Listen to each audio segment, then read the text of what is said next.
प्रणाम आप सभी को। मेरा नाम रोशन है। दोस्तों, आज मैं आपके लिए लेकर आया हूँ मुंशी प्रेमचंद की कहानी दो बहनें।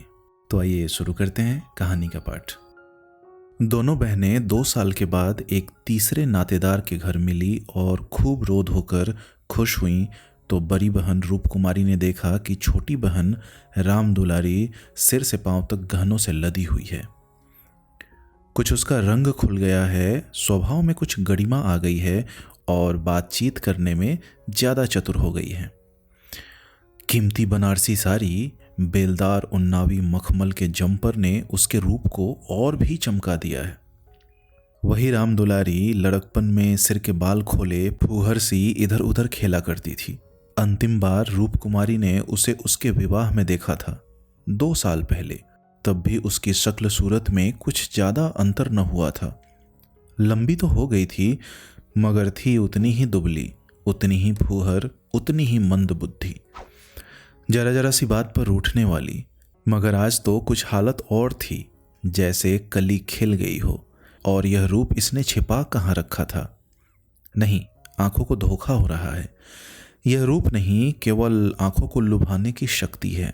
रेशम और मखमल और सोने के बल पर वह रूपरेखा थोड़े ही बदल जाएगी, फिर भी आंखों में समाई जाती है। 50 स्त्रियां जमा है, मगर यह आकर्षण, यह जादू और किसी में नहीं। कहीं आईना मिलता तो जरा अपनी सूरत भी देखती। घर से चलते समय उसने आईना देखा था। अपने रूप को चमकाने के लिए जितना सान चढ़ा सकती थी, उससे कुछ अधिक ही चढ़ाया था। लेकिन अब वह सूरत जैसे स्मृति से मिट गई है। उसकी धुंधली सी परछाई भर हृदय पट पर है। उसे फिर से देखने के लिए बेकरार हो रही है। वह अब तुलनात्मक दृष्टि से देखेगी, राम दुलारी में आकर्षण कहाँ से आया, इस रहस्य का पता लगाएगी। यूँ उसके पास मेकअप की सामग्रियों के साथ छोटा सा आईना भी है, लेकिन भीड़ भाड़ में वह आईना देखने या बनाव सिंगार की आदी नहीं है। ये औरतें दिल में न जाने क्या समझें। मगर यहाँ कोई आईना तो होगा ही, ड्राइंग रूम में तो जरूर ही होगा। वह उठकर ड्राइंग रूम में गई और कद्दे आदम शीशे में अपनी सूरत देखी। वहाँ इस वक्त और कोई न था। मर्द बाहर सहन में थे, औरतें गाने बजाने में लगी हुई थी। उसने आलोचनात्मक दृष्टि से एक एक अंग को, अंगों के एक एक विन्यास को देखा। उसका अंग विन्यास, उसकी मुख छवि निष्कलंक है, मगर वह ताजगी, वह मादकता, वह माधुर्य नहीं है। हाँ, नहीं है। वह अपने को धोखे में नहीं डाल सकती। क्या कारण है? यही कि राम दुलारी आज खिली है। उसे खिले जमाना हो गया, लेकिन इस ख्याल से उसका चित्त शांत नहीं होता। वह राम दुलारी से हेठी बनकर नहीं रह सकती। ये पुरुष भी कितने गावदी होते हैं, किसी में भी सच्चे सौंदर्य की परख नहीं। इन्हें तो जवानी, चंचलता और हाव भाव चाहिए। आंखें रखकर भी अंधे बनते हैं। भला इन बातों का आपसे क्या संबंध? ये तो उम्र के तमाशे हैं। असली रूप तो वह है जो समय की परवाह न करे। उसके कपड़ों में राम दुलारी को खड़ा कर दो, फिर देखो यह सारा जादू कहाँ उड़ जाता है। चुड़ैल सी नजर आए, मगर इन अंधों को कौन समझाए। मगर राम दुलारी के घर वाले तो इतने संपन्न न थे। विवाह में जो जोड़े और गहने आए थे, वे तो बहुत ही निराशाजनक थे। खुशहाली का दूसरा कोई सामान भी न था। इसके ससुर एक रियासत के मुख्तार आम थे और दूल्हा कॉलेज में पढ़ता था। इन 2 साल में कहाँ से यह हुस्न बरस गया, कौन जाने। गहने कहीं से मांग लाई हो, कपड़े भी मांग के हो सकते हैं। कुछ औरतों को अपनी हैसियत बढ़ाकर दिखाने की लत होती है, तो यह स्वांग राम दुलारी को मुबारक रहे। मैं जैसी हूँ वैसी अच्छी हूँ। प्रदर्शन का यह रोग कितना बढ़ता जाता है। घर में रोटियों का ठिकाना नहीं है। मर्द 25-30 रुपए पर कलम घिस रहा है, लेकिन देवी जी घर से निकलेंगी तो इस तरह बन ठन कर मानो कहीं की राजकुमारी हैं। बिसातियों के और दर्जियों के तकाजे सहेंगी, बजाज के सामने हाथ जोड़ेंगी, शौहर की घुर्कियाँ खाएंगी, रोएंगी, रूठेंगी, मगर प्रदर्शन के उन्माद को नहीं रोकती। घर वाले भी सोचते होंगे, कितनी छिछोड़ी तबीयत है इसकी। मगर यहाँ तो देवी जी ने बेहयाई पर कमर बांध ली है। कोई कितना ही हंसे, बेहया की बला दूर। उन्हें तो बस यही धुन सवार है कि जिधर से निकल जाएं, उधर लोग हृदय पर हाथ रख कर रह जाएं। राम दुलारी ने जरूर किसी से गहने और जेवर मांग लिए। बेशर्म जो है। उसके चेहरे पर आत्मसम्मान की लाली दौड़ गई। न सही उसके पास जेवर और कपड़े, उसे किसी के सामने लज्जित तो नहीं होना पड़ता, किसी से मुंह तो नहीं चुराना पड़ता। 1-1 लाख के तो 2 उसके लड़के हैं। भगवान उन्हें चिरायु करे, वह इसी में खुश है। खुद अच्छा पहन लेने और अच्छा खा लेने से तो जीवन का उद्देश्य नहीं पूरा हो जाता। उसके घर वाले गरीब हैं, पर उनकी इज्जत तो है। किसी का गला तो नहीं दबाते, किसी का शाप तो नहीं लेते। इस तरह अपने मन को ढांढस देकर वह फिर बरामदे में आई तो राम दुलारी ने जैसे उसे दया की आंखों से देखकर कहा, जीजा जी की कुछ तरक्की वरक्की हुई कि नहीं बहन, या अभी तक वही 75 रुपए पर कलम घिस रहे हैं? रूप कुमारी की देह में आग सी लग गई। ओफो रे दिमाग, मानो इसका पति लाठ ही तो है। अकर कर बोली, तरक्की क्यों नहीं हुई? अब 100 के ग्रेड में है। आजकल यह भी गनीमत है, अच्छे अच्छे एमए पासों को देखती हूँ कि कोई टके को नहीं पूछता। तेरा शौहर तो अब बीए में होगा। राम दुलारी ने नाक सिकोड़ कर कहा, उन्होंने तो पढ़ना छोड़ दिया बहन, पढ़कर औकात खराब करना था और क्या। एक कंपनी के एजेंट हो गए हैं। अब 250 रुपये माहवार पाते हैं, कमीशन ऊपर से। 5 रुपये रोज सफ़र खर्च के भी मिलते हैं। यह समझ लो कि 500 का औसत पड़ जाता है। 150 माहवार तो उनका नीच का खर्च है बहन। ऊंचे ओहदे के लिए अच्छी हैसियत भी तो चाहिए। 350 बेदाग घर दे देते हैं, उसमें से 100 रुपये मुझे मिलते हैं। 250 में घर का खर्च खुशफैली से चल जाता है। एमए पास करके क्या करते? रूप कुमारी इस कथन को शेख चिल्ली की दास्तान से ज़्यादा महत्व नहीं देना चाहती, मगर राम दुलारी के लहजे में इतनी विश्वासोत्पादकता है कि वह अपनी निम्न चेतना में उससे प्रभावित हो रही है और उसके मुख पर पराजय की खिन्नता साफ झलक रही है। मगर यदि उससे बिल्कुल पागल नहीं हो जाना है तो इस ज्वाला को हृदय से निकाल देना पड़ेगा। जिरह करके अपने मन को विश्वास दिलाना पड़ेगा कि इसके काव्य में 1/4 से ज़्यादा सत्य नहीं है।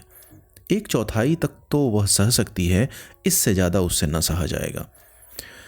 इसके साथ ही उसके दिल में धड़कन भी है कि कहीं यह कथा सत्य निकली तो वह राम दुलारी को कैसे मुंह दिखाएगी। उसे भय है कि कहीं उसकी आंखों से आंसू न निकल पड़े। कहाँ 75 और कहाँ 500, इतनी बड़ी रकम आत्मा की हत्या करके भी क्यों न मिले, फिर भी रूप कुमारी के लिए असह्य है। आत्मा का मूल्य अधिक से अधिक 100 रुपये हो सकता है, 500 किसी हालत में भी नहीं। उसने परिहास के भाव से पूछा, जब एजेंटी में इतना वेतन और भत्ता मिलता है तो ये सारे कॉलेज बंद क्यों नहीं हो जाते? हजारों लड़के क्यों अपनी जिंदगी खराब करते हैं? राम दुलारी बहन के खिसियानेपन का आनंद उठाती हुई बोली, बहन तुम यहाँ भूल कर रही हो। एमए में तो सभी पास हो जाते हैं, मगर एजेंटी बिरले ही किसी को आती है। यह तो ईश्वर की देन है। कोई जिंदगी भर पढ़ता रहे, मगर यह जरूरी नहीं कि वह अच्छा एजेंट भी हो जाए। रुपए पैदा करना दूसरी बात है, आलिम फाजिल हो जाना दूसरी बात। अपने माल की श्रेष्ठता का विश्वास पैदा करा देना, यह दिल में जमा देना कि इससे सस्ता और टिकाऊ माल बाजार में मिल ही नहीं सकता, आसान काम नहीं है। एक से एक घांघों से उनका साबका पड़ता है। बड़े बड़े राजाओं और रईसों का मत फेरना पड़ता है, तब जाके कहीं माल बिकता है। मामूली आदमी तो राजाओं और नवाबों के सामने ही ना जा सके, पहुंच ही ना हो, और किसी तरह पहुंच भी जाए तो जबान न खुले। पहले पहल तो इन्हें भी झिझक हुई थी, मगर अब तो इस सागर के मगर हैं। अगले साल तरक्की होने वाली है। रूप कुमारी की धमनियों में रक्त की गति जैसे बंद हुई जा रही है। निर्दयी आकाश गिर क्यों नहीं पड़ता? पाषाण हृदय धरती फट क्यों नहीं जाती? यह कहाँ का न्याय है कि रूप कुमारी, जो रूपवती है, तमीज़दार है, सुघर है, पति पर जान देती है, बच्चों को प्राणों से ज़्यादा चाहती है, थोड़े में गृहस्थी को इतने अच्छे ढंग से चलाती है, उसकी तो यह दुर्गति और यह घमंडिन, बदतमीज, विलासिनी, चंचल मुंहफट छोकरी जो अभी तक सिर खोले घूमा करती थी, रानी बन जाए। मगर उसे अब भी कुछ आशा बाकी थी। शायद आगे चलकर उसके चित्त की शांति का कोई मार्ग निकल आए। उसी परिहास के स्वर में बोली, तब तो शायद 1000 मिलने लगे। 1000 तो नहीं, पर 600 में संदेह नहीं। कोई आंखों का अंधा मालिक फंस गया होगा। व्यापारी आंखों के अंधे नहीं होते दीदी, उनकी आंखें हमारी तुम्हारी आंखों से कहीं तेज होती है।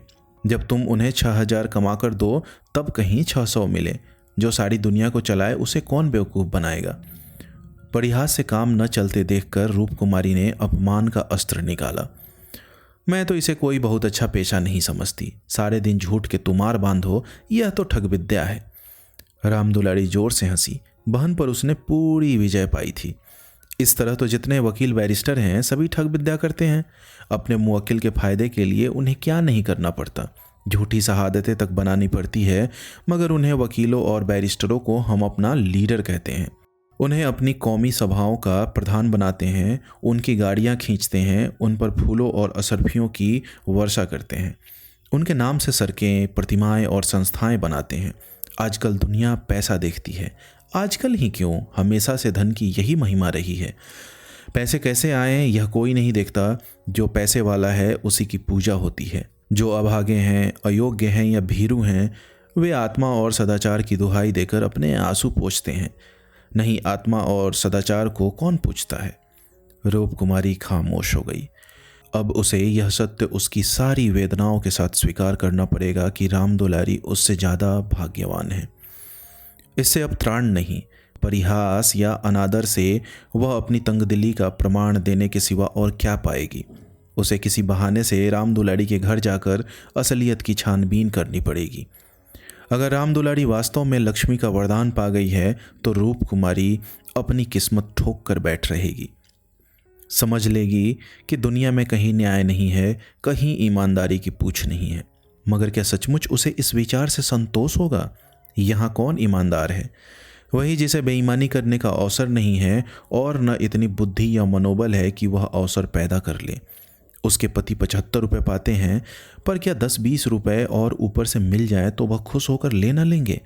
उनकी ईमानदारी और सत्यवादिता उसी समय तक है जब तक अवसर नहीं मिलता। जिस दिन मौका मिला सारी सत्यवादिता धरी रह जाएगी। और क्या रूप कुमारी में इतना नैतिक बल है कि वह अपने पति को हराम का माल हजम करने से रोक दे? रोकना तो दूर की बात, वह प्रसन्न होगी, शायद पतिदेव की पीठ ठोकेगी।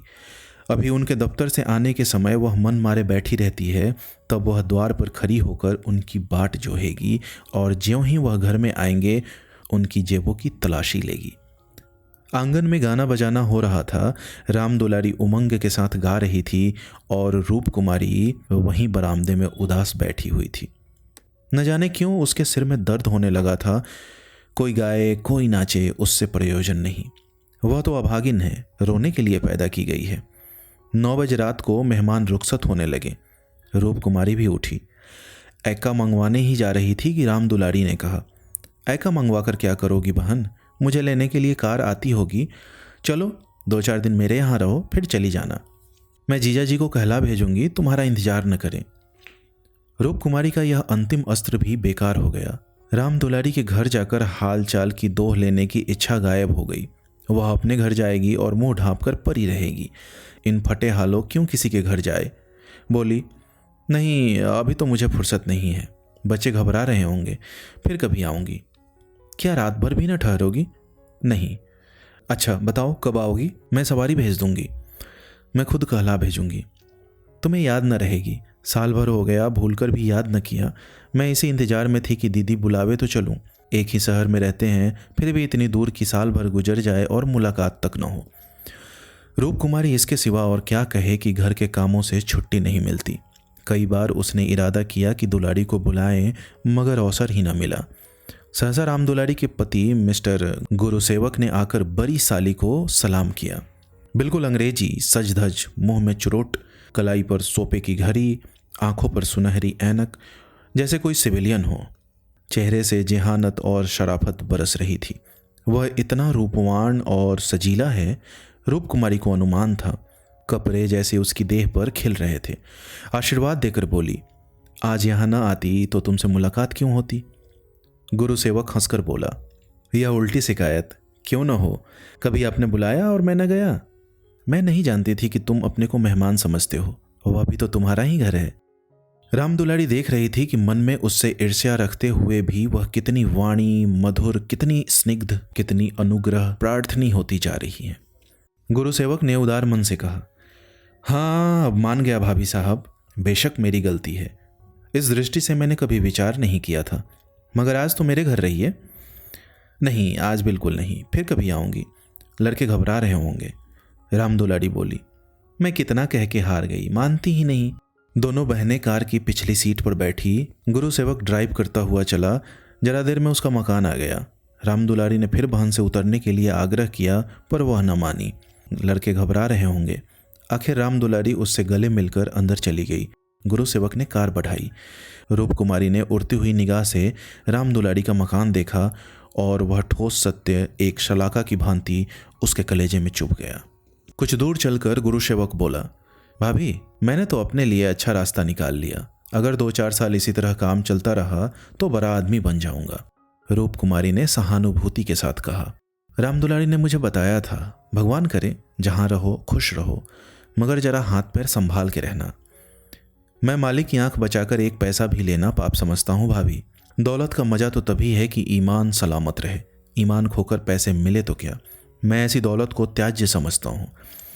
और आंख किसकी बचाऊं? सब सियाह सफेद तो मेरे हाथ में है। मालिक तो रहा नहीं, केवल उसकी बेवा है। उसने सब कुछ मेरे हाथ में छोड़ रखा है। मैंने उसका कारोबार संभाल न लिया होता तो सब कुछ चौपट हो जाता। मेरे सामने तो मालिक सिर्फ 3 महीने जिंदा रहे, मगर आदमी को परखना खूब जानते थे। मुझे 100 रुपये पर रखा और एक ही महीने में 200 कर दिया। आप लोगों की दुआ से पहले ही महीने में 12,000 का काम किया। काम क्या करना पड़ता है? रूप कुमारी ने बिना किसी उद्देश्य के पूछा। वही मशीनों की एजेंटी, तरह तरह की मशीनें मंगाना और बेचना, ठंडा जवाब था। रूप कुमारी का मनहूस घर आ गया। द्वार पर एक लालटेन टिमटिमा रही थी। उसके पति उमानाथ द्वार पर टहल रहे थे, मगर रूप कुमारी ने गुरु सेवक से उतरने के लिए आग्रह नहीं किया। एक बार शिष्टाचार के नाते कहा जरूर, पर जोर नहीं दिया, और उमानाथ तो गुरु सेवक के मुखातिब भी न हुए। रूप कुमारी को वह घर अब कब्रिस्तान सा लग रहा था, जैसे फूटा हुआ भाग्य हो। न कहीं फर्श, न फर्नीचर, न गमले। 2-4 टूटी टाटी तिपाइयाँ, एक लंगड़ी मेज, 4-5 पुरानी धुरानी खाटे, यही उस घर की बिसात थी। आज सुबह तक रूप कुमारी इस घर में खुश थी, लेकिन अब यह घर उसे काटे खा रहा है। लड़के अम्मा अम्मा करके दौड़े, मगर उसने दोनों को झिड़क दिया। उसके सिर में दर्द है, वह किसी से न बोलेगी, कोई उसे न छेड़े। अभी घर में खाना नहीं पका, पकाता कौन? लड़कों ने तो दूध ही पी लिया है, किंतु उमानाथ ने कुछ नहीं खाया। इसी इंतजार में थे कि रूप कुमारी आए तो पकाए, पर रूप कुमारी के सिर दर्द है। मजबूर होकर बाजार से पूड़ियाँ लानी पड़ेंगी। रूप कुमारी ने तिरस्कार के स्वर में कहा, तुम अब तक मेरा इंतजार क्यों करते रहे? मैंने तो खाना पकाने की नौकरी नहीं लिखाई है, और जो मैं रात को वहीं रह जाती। आखिर तुम कोई महाराजिन क्यों नहीं रख लेते? क्या जिंदगी भर मुझी को पीसते रहोगे? उमानाथ ने उसकी तरफ आहत विस्मय की आंखों से देखा। उसके बिगड़ने का कोई कारण उनकी समझ में न आया। रूप कुमारी से उन्होंने हमेशा निरापद सहयोग पाया है। निरापद ही नहीं, सहानुभूतिपूर्ण भी। उन्होंने कई बार उससे महाराजिन रख लेने का प्रस्ताव खुद किया था, पर उसने बराबर यही जवाब दिया कि आखिर मैं बैठे बैठे क्या करूंगी? 4-5 रुपए का खर्च बढ़ाने से क्या फायदा? यह पैसे तो बच्चों के मक्खन में खर्च होते हैं। और आज वह इतनी निर्ममता से उलाहना दे रही है जैसे गुस्से में भरी हो। अपनी सफाई देते हुए बोले, महाराजिन रखने के लिए तो मैंने खुद तुमसे कई बार कहा, तो लाकर रख क्यों न दिया? मैं उसे निकाल देती तो कहते। हाँ, यह गलती हुई। तुमने कभी सच्चे दिल से नहीं कहा। रूप कुमारी ने और प्रचंड होकर कहा, तुमने केवल मेरा मन लेने के लिए कहा। मैं ऐसी भोली नहीं हूं कि तुम्हारे मन का रहस्य न समझूं। तुम्हारे दिल में कभी मेरे आराम का विचार आया ही नहीं। तुम तो खुश थे कि अच्छी लौंडी मिल गई है, एक रोटी खाती है और चुपचाप पड़ी रहती है, महज खाने और कपड़े पर। यह भी जब घर की ज़रूरतों से बचे। 75 रुपया लाकर मेरे हाथ रख देते हो, और सारी दुनिया का खर्च। मेरा दिल ही जानता है मुझे कितनी कतर ब्योंत करनी पड़ती है, क्या पहनूं और क्या ओढ़ूं। तुम्हारे साथ जिंदगी खराब हो गई। संसार में ऐसे मर्द भी हैं जो स्त्री के लिए आसमान के तारे तोड़ लाते हैं। गुरु सेवक को ही देख लो, दूर क्यों जाओ?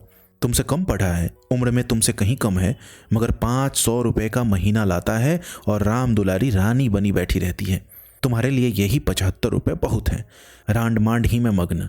तुम नाहक मर्द हुए। तुम्हें तो औरत होना चाहिए था। औरतों के दिल में कैसे कैसे अरमान होते हैं। मगर मैं तो तुम्हारे लिए घर की मुर्गी का बासी साग हूँ। तुम्हें तो कोई तकलीफ होती नहीं। तुम्हें तो कपड़े भी अच्छे चाहिए, खाना भी अच्छा चाहिए, क्योंकि पुरुष हो, बाहर से कमा कर लाते हो। मैं चाहे जैसे रहूं तुम्हारी बला से। वागवानों का यह सिलसिला कई मिनट तक जारी रहा और उमानाथ चुपचाप सुनते रहे। अपनी जान में उन्होंने रूप कुमारी को शिकायत का कभी मौका नहीं दिया। उनका वेतन कम है, यह सत्य है, पर यह उनके वश की बात तो नहीं। वह दिल लगाकर अपना काम करते हैं, अफसरों को खुश रखने की सदैव चेष्टा करते हैं। इसी साल बड़े बाबू के छोटे सुपुत्र को 6 महीने तक बिला नागा पढ़ाया, इसीलिए तो कि वह प्रसन्न रहे। अब वह और क्या करे। रूप कुमारी की खफगी का रहस्य वह समझ गए। अगर गुरु सेवक वास्तव में 500 रुपये लाता है तो बेशक वह भाग्य का बली है, लेकिन दूसरों की ऊंची पेशानी देखकर अपना माथा तो नहीं फोड़ा जाता। किसी संयोग से उसे यह अवसर मिल गया, मगर हरेक को तो ऐसे अवसर नहीं मिलते। वह इसका पता लगाएंगे कि सचमुच उसे 500 ही मिलते हैं या महज डींग है। और मान लिया कि 500 मिलते हैं, तो क्या इससे रूप कुमारी को यह हक है कि वह उनको ताने दे और उन्हें जलीकट्टी सुनाए?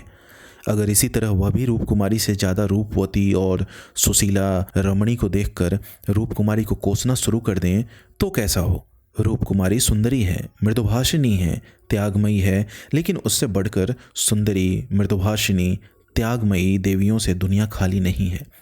तो क्या इस कारण वह रूप कुमारी का अनादर करे?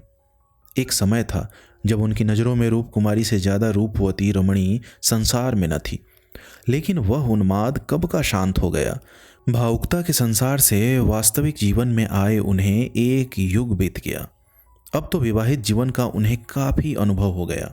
एक को दूसरे के गुण दोष मालूम हो गए हैं। अब तो संतोष ही में उनका जीवन सुखी रह सकता है, मगर रूप कुमारी समझदार होकर भी इतनी मोटी सी बात नहीं समझती। फिर भी उन्हें रूप कुमारी से सहानुभूति ही हुई। वह उदार प्रकृति के आदमी थे और कल्पनाशील भी। उसकी कटु बातों का जवाब न दिया, शरबत की तरह पी गए। अपनी बहन के ठाठ देखकर एक क्षण के लिए रूप कुमारी के मन में ऐसे निराशाजनक, अन्यायपूर्ण, दुखद भावों का उठना बिल्कुल स्वाभाविक था।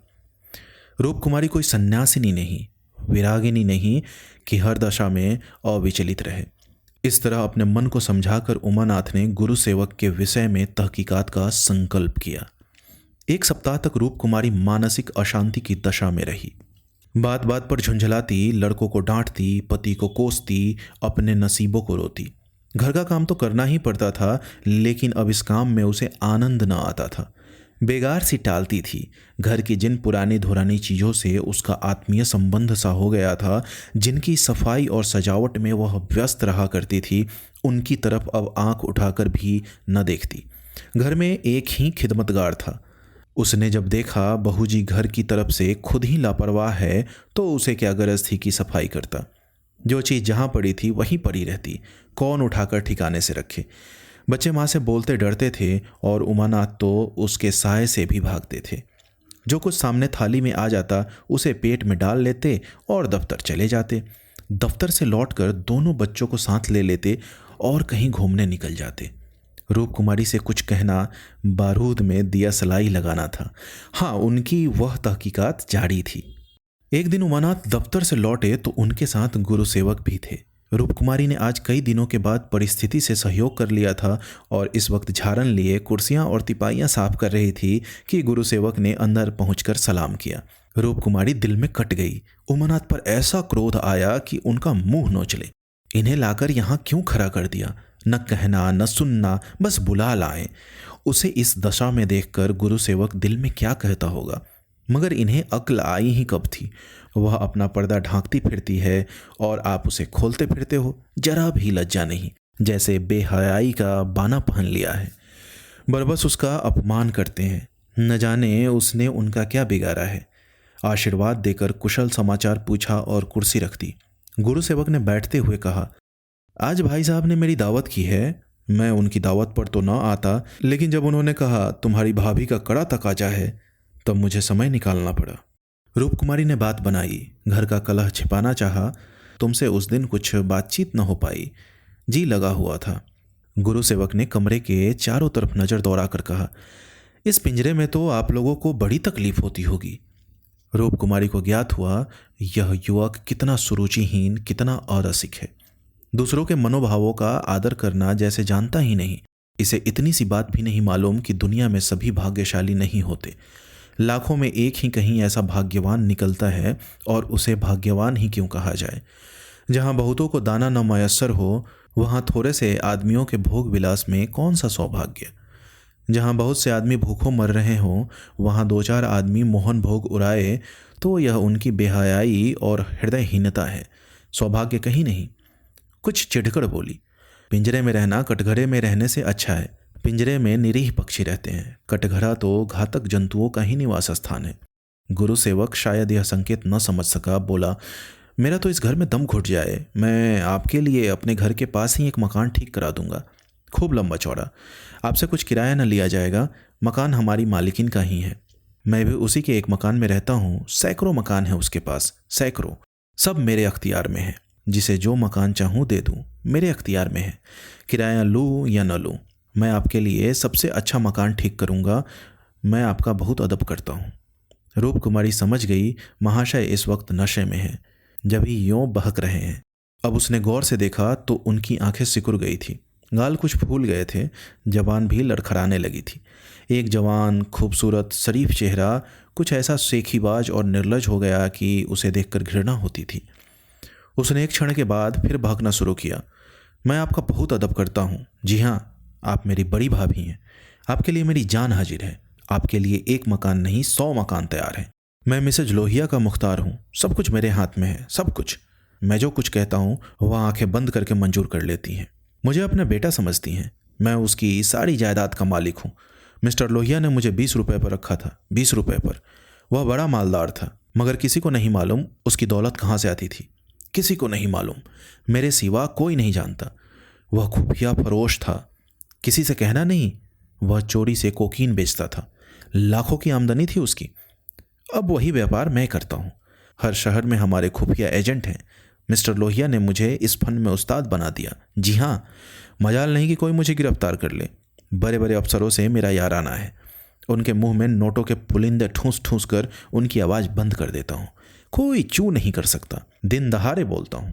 हिसाब में लिखता हूँ 1000 रिश्वत दी, देता हूँ 500, बाकी यारों का है। बेदरेग रुपए आते हैं और बेदरेग खर्च करता हूँ। बुढ़िया को तो राम नाम से मतलब है। 70 चूहे खा के अब हज करने चली है। कोई मेरा हाथ पकड़ने वाला नहीं, कोई बोलने वाला नहीं। जेब से नोटों का एक बंडल निकालकर, यह आपके चरणों की भेंट है। मुझे दुआ दीजिए कि इसी शान से जिंदगी कट जाए। जो आत्मा और सदाचार के उपासक हैं उन्हें कुबेर लाते मारता है। लक्ष्मी उनको पकड़ती है जो उसके लिए अपना दीन और ईमान सब कुछ छोड़ने को तैयार है। मुझे बुरा न कहिए, मैं कौन मालदार हूँ। जितने धनी हैं वे सब के सब लुटेरे हैं, पक्के लुटेरे, डाकू। कल मेरे पास रुपए हो जाएं और मैं एक धर्मशाला बनवा दूं, फिर देखिए मेरी कितनी वाह वाह होती है। कौन पूछता है मुझे दौलत कहाँ से मिली। जिस महात्मा को कहिए बुलाकर उससे अपनी प्रशंसा करवा लूं। मिस्टर लोहिया को महात्माओं ने धर्मभूषण की उपाधि दी थी, इन स्वार्थी पेट के बंदरों ने। उस बुढ़े को जिससे बड़ा कुकर्मी संसार में न होगा, यहाँ तो लूट है। एक वकील आध घंटा बहस करके 500 मार लेता है। एक डॉक्टर जरा सा नस्तर लगाकर 1000 सीधा कर लेता है।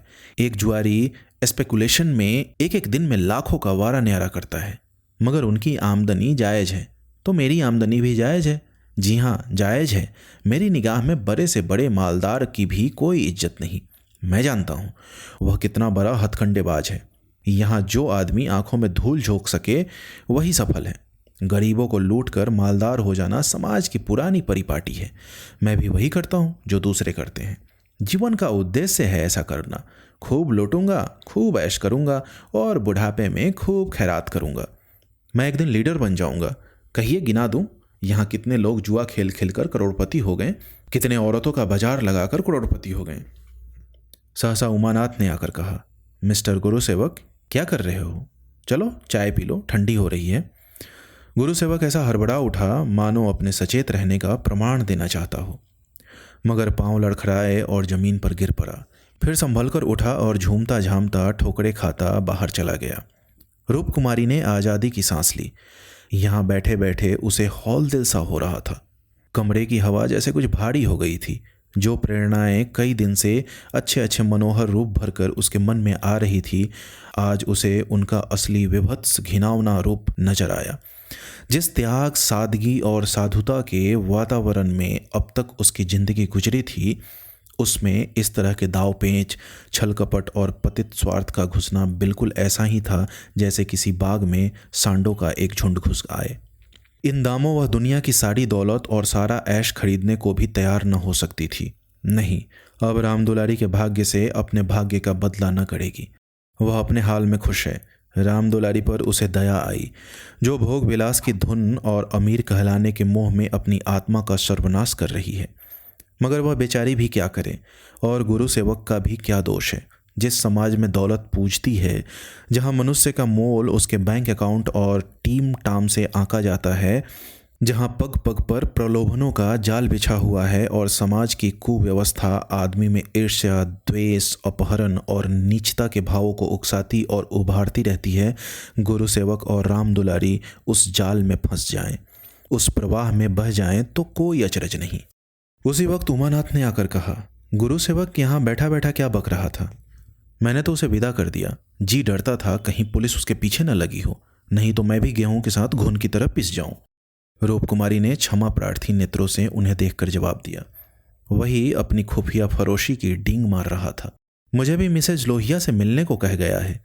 जी नहीं, आप अपनी कलड़की किए जाइए, इसी में हमारा कल्याण है। मगर कलड़की में वह ऐस कहाँ? क्यों ना साल भर की छुट्टी लेकर जरा उस दुनिया की भी सैर करूं। मुझे अब उस ऐश का मोह नहीं रहा। दिल से कहती हो? सच्चे दिल से। उमानाथ 1 मिनट तक चुप रहने के बाद फिर बोले, मैं आकर तुमसे यह वृतांत कहता तो तुम्हें विश्वास आता या नहीं? सच कहना।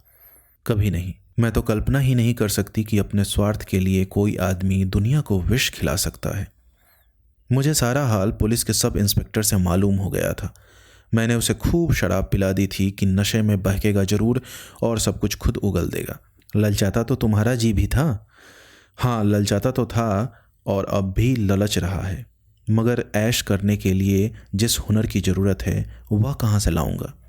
ईश्वर न करे वह हुनर तुम में आए। मुझे तो उस बेचारे पर तरस आता है। मालूम नहीं खैरियत से घर पहुंच गया या नहीं। उसकी कार थी, कोई चिंता नहीं। रूप कुमारी एक क्षण जमीन की तरफ ताकती रही, फिर बोली, तुम मुझे दुलारी के घर पहुंचा दो। अभी शायद मैं उसकी कुछ मदद कर सकूं। जिस बाग की वह सैर कर रही है उसके चारों तरफ निशाचर घात लगाए बैठे हैं। शायद मैं उसे बचा लूं। उमानाथ ने देखा, उसकी छवि कितनी दया पुलकित हो उठी है। दोस्तों, उम्मीद करता हूं यह कहानी आपको पसंद आई होगी। ऐसी ही ढेरों कहानियां सुनने के लिए आप हमारे चैनल से जुड़े रहें। बहुत बहुत धन्यवाद।